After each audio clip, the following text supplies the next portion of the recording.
So Spotify has decided to remove all of Neil Young's music after he gave them an ultimatum that it was either him or Joe Rogan, which is really too bad because Sweet Caroline was a good song.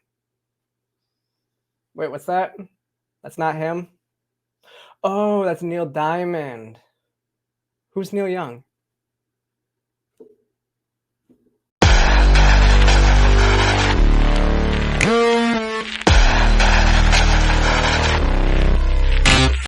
So welcome back to the channel today, everyone. So when are people going to understand that Joe Rogan is untouchable? Um, Earlier this week, Neil Young um, posted a ultimatum essentially to Spotify on his website that demanded that either they start censoring Joe Rogan for his medical misinformation, or he was going to remove his music from the platform. So to put this into perspective, a man who gets 6 million listens a month is demanding the censorship of a man who gets 11 million views per episode of his podcast. He's the biggest podcast in the world. So I really don't think that this was that hard of a decision for Spotify. So yesterday they decided to delete Neil Young's catalog from their platform. Made the decision. If you go on there, you can look and see that his songs are not necessarily playing. If you click on them, they will say that this is no longer here. And what's really interesting about this is Neil Young doesn't even own his own music. So the people that own his music, I wonder if we're going to see now a lawsuit um, for all the lost revenues that Neil Young has cost.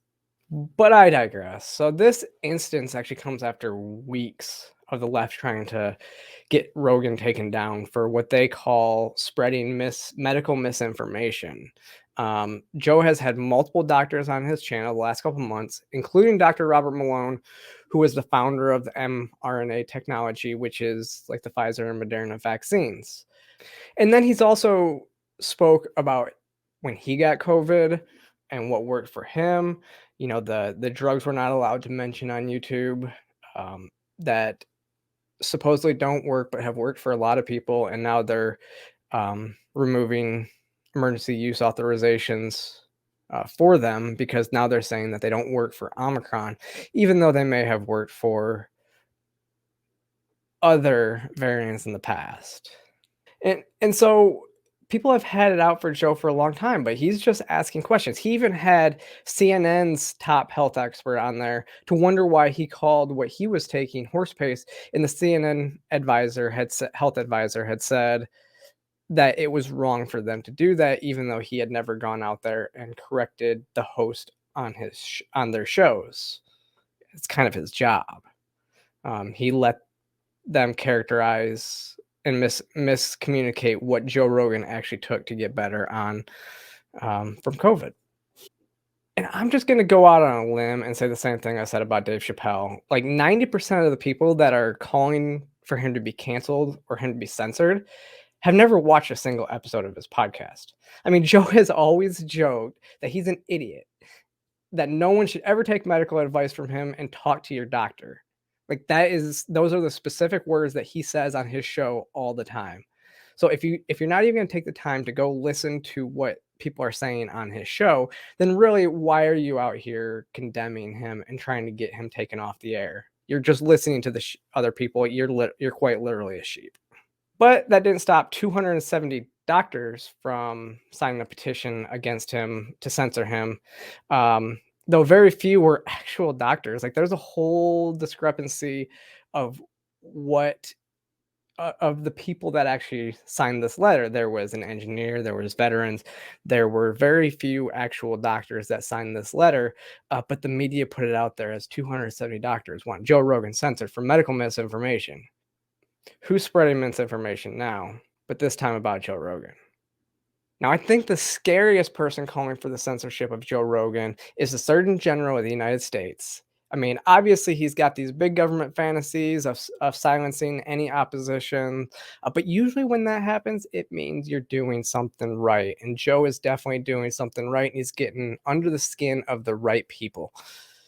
Now, if you're the Surgeon General of the United States, why don't you just go on Joe Rogan? He is the largest podcast in the world.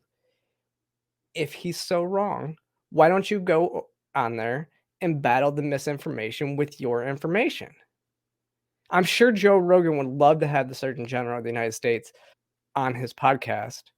I'm sure he would love to be told where he's wrong and where the information, what the information really says. But I doubt he will, because this is the game that they play. They don't actually want to spread proper information in the land of ideas. They want to silence you. It's pretty telling. Then there's Ethan Klein, who's been trying to start a fight with Joe Rogan for a little while now, which I don't know who Ethan is either. I mean, what is it about these nobodies going after Joe Rogan? Oh, right, clout. But this situation is completely laughable because Ethan just doesn't shut up, and all of his takes are just garbage. I mean, there's no substance to anything he's saying. It's all superficial garbage. And what's really funny is Joe Rogan has not said a single word, nor should he. Why would he take the time to respond to somebody like Ethan Klein? All it does is give Ethan Klein what he wants, a little bit of attention. So the best thing he can do is just stay silent and not say anything to Ethan and let Ethan destroy himself and look awful all over social media. But if you want to know more about that situation, Blair White just did a whole episode on the Ethan Klein, Joe Rogan situation. So definitely go check out her video if you want to know more. I think one of the best things about this Neil Young situation is the words "Who is Neil Young" was trending on Twitter yesterday. And this guy thought he had enough clout to be able to take down Joe Rogan, who, as I mentioned, has the largest podcast in the world. It's laughable. So I won't lie, I have a pretty eclectic taste in music, but even I really didn't know who Neil Young was. All I knew that Leonard Skinner talked about him in Sweet Home Alabama, and to that, many fans have responded and said, "I hope Neil Young will remember that Spotify don't need him around anyhow." I think it's safe to say that Spotify knew what they were getting into when they paid Joe Rogan $100 million to be his sole platform, and he is about as uncancelable as it gets.